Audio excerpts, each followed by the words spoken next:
All right. What's going on, everyone? Aaron here, Clean Cuts Lawn Care. It is Thursday morning. Earlier this week, I brought you a small tree company owned by a friend of mine. Yeah, definitely a smaller company, just trying to, trying to grow his business, but grinding like the rest of us. Today, I ended up working for him the following day as well.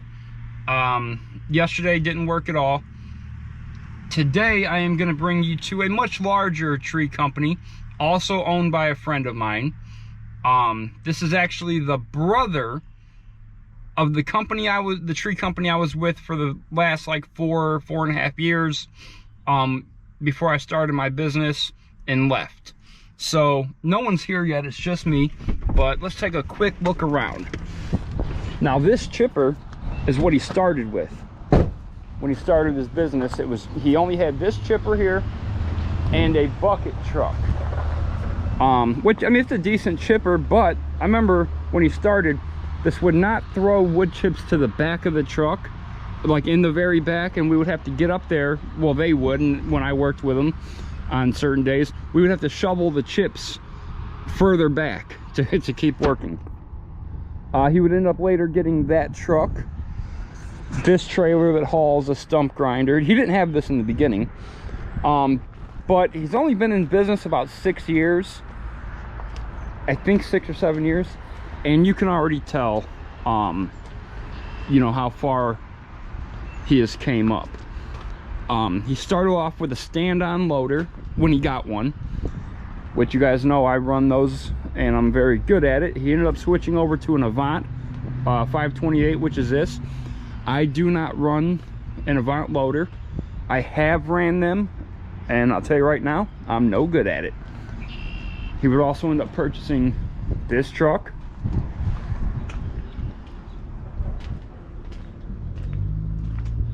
He would end up purchasing this tent building here. Oh.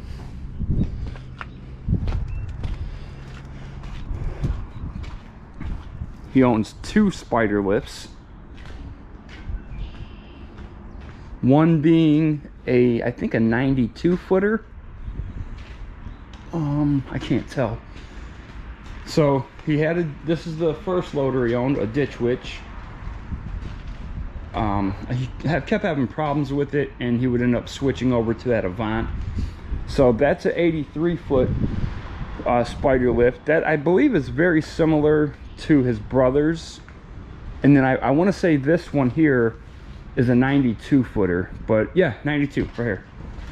Yeah, pretty cool. All right, so the work we're heading to do today is crane work. Now, my first 3 years in the tree business, that's all I did was crane work. And I'll take crane work over just regular tree work 7 days a week. Now, unfortunately, I had 2 injuries doing tree work. The first one was doing a crane job. The owner of that company, also the crane operator, during my 3 years there, I think it was during my last year, I really found out how bad of a drug addict he was. I'm not saying his name or anything. He was doing everything under the sun, but you would never know it to look at him. I mean, he was a handsome guy. He was in great shape. You would just never know to look at this guy. But he started making a lot of mistakes, and I started really putting it together. Well, one day we're doing a crane job, and we had picked off a big lead off of a oak tree, and me and the other guy were trying to put it in the chipper, and instead of the operator having it hoisted for us, he put it on the ground. So I'm talking to him in our ear text that we had, and I said, hey man, lift it up. What are you doing?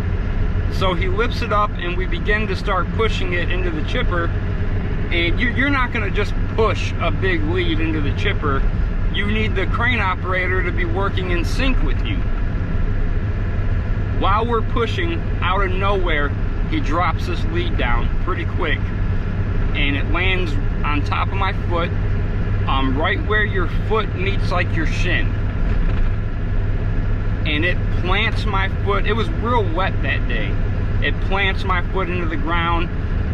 It knocks me off balance. I fall on my back, and I am screaming to the high heavens for him to lift it back up. And he did. He lifted it back up. It planted my boot so far into the ground that we had to untie my boot and me just pull my foot out. Now this time I'm thinking my foot is gone. I'm like, there's probably no saving it. I couldn't believe what had just happened. So we took my foot out of the boot. We pried the boot out of the mud, and there was blood. I wear black socks, but I could still see blood down the sock. And thankfully, I would get out of that incident with multiple fractures and like ligament damage to my ankle or tendon. I honestly don't remember exactly what it was now.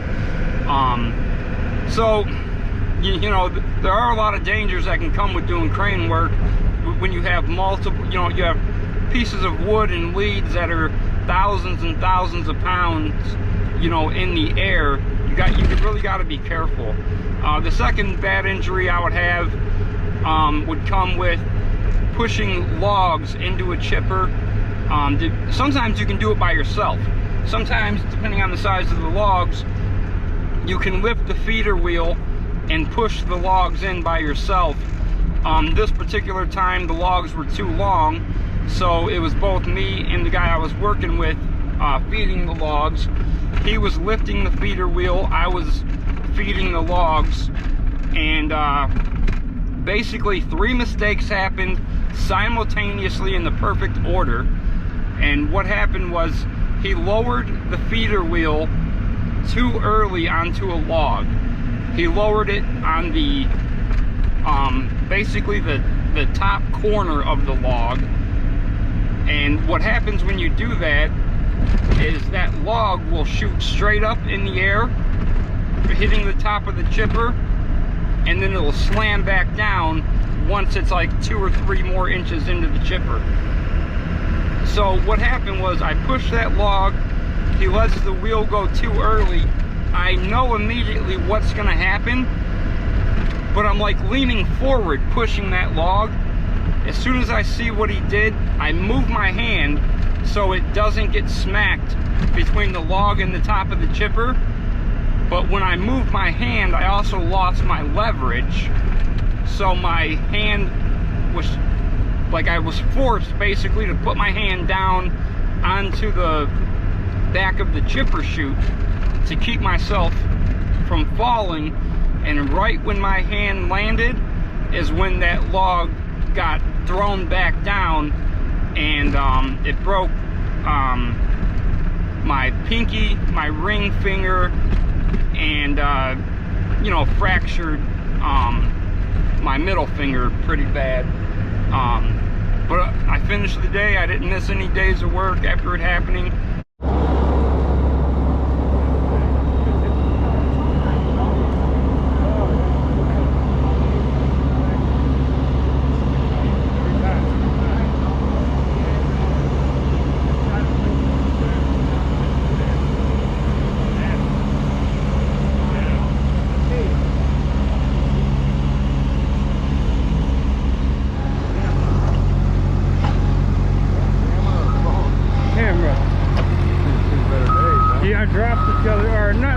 Dropped it right when mowing slowed down and broke the screen.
a huge flush cut right there. It should take about 10 minutes. Oh, thank you. I'm not sweet enough.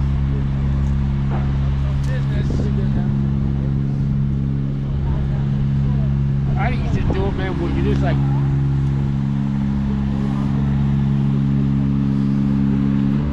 If you guys remember Chris Wagner from the last video, he's coming to get all this wood because he splits and sells firewood. He'll be here later to get that. All right, so we got Josh here. He's the son of the owner. You've been here since day one. Pretty much for the most part. Ever since I got out of school. Right when you got out of school? Now, what equipment did you guys start with? All he bought a basic bucket truck and chipper from a Facebook ad from dude selling it. And ever since that, he just built up from there. You guys didn't even have a loader to start with, if I remember correct. No. This morning I said with that yellow chipper, when I used to come out here, we had to shovel the truck to throw the chips in the back. Yeah. Yeah. The old dump truck, yeah, we had to keep shoveling all the chips all the way to the top just to fill it up all the way. Right, yeah, just to fill it up. So, I mean, how you guys ended up getting obviously a ton more of equipment. I would guess to say probably one of the most successful tree companies in the region. That takes quite a bit of work. I would say, yeah, at least, especially in the areas for a small family-owned company too. Yeah. He built it all up just from him, and it's actually almost unrealistic from where I remember meeting you guys. I mean, there was 2 pieces of equipment, and to where you guys are today. Now, you told me a number of years ago that you were not going to take over the company. You were going to start a restaurant at the time, but this morning you said, what were your thoughts on that? We were talking about it. I mean, it's good work. It keeps me nice and active, so it's already here. Might as well take it over and keep doing it. And if I can still do like a food truck or something over in the wintertime. Yeah, I agree, actually. That'd be really good for the wintertime too. I just don't see anyone else taking over your dad's kingdom, I mean, at least no one's gonna run it the way he did. Exactly, because he's very pristine about everything. Yep. All right, cool. I'm glad you agreed to come on here. Your parents wouldn't do it.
So the owner's grinding out that stump of the removal, which is a huge stump, and he has to chase all the roots.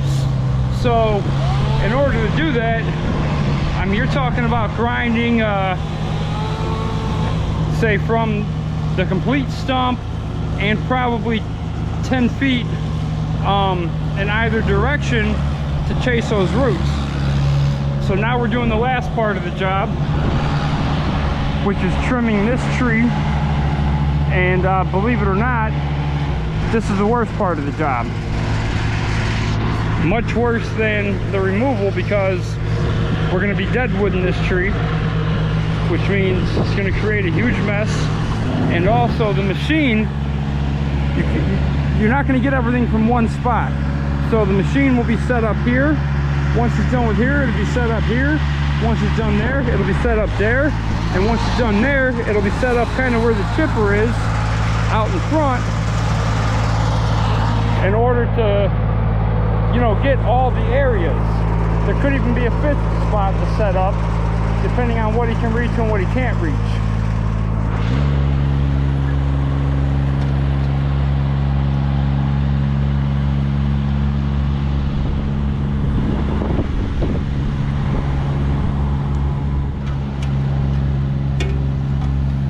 side. That was the first setup spot.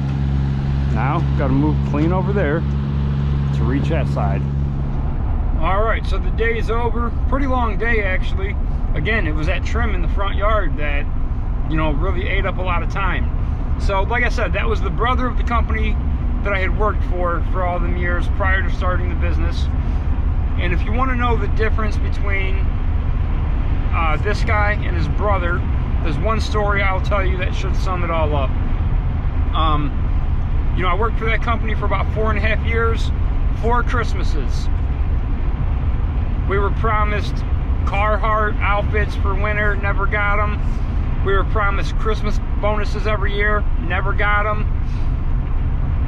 Then when I confronted him about it, I said, hey, look, I wasn't expecting a bonus, but when you tell me we're getting them and then you don't give them out, of course I'm going to confront you about it.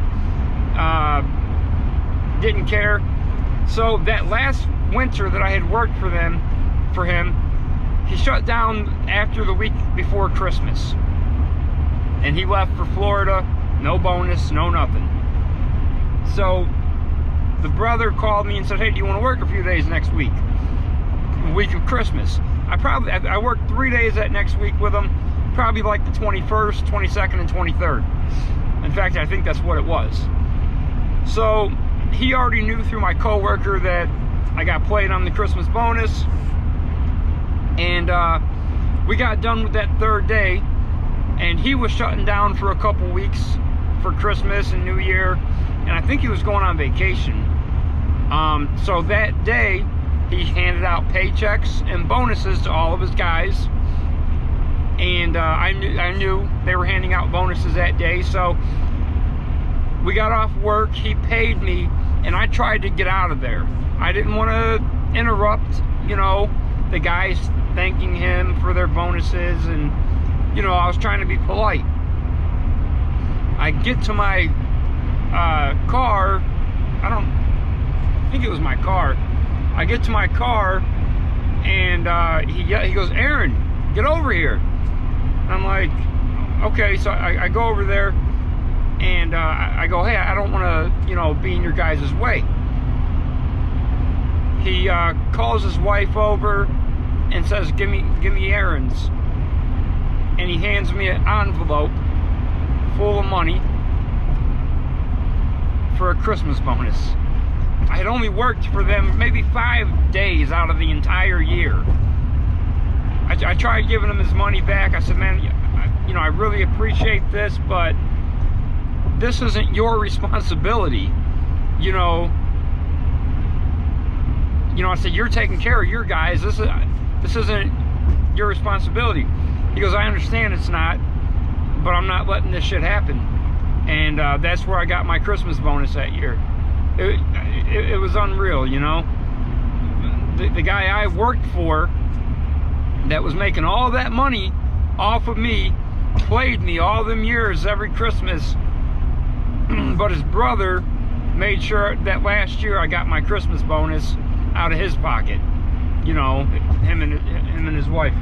So that's one story right there that should sum up the difference between the two, you know.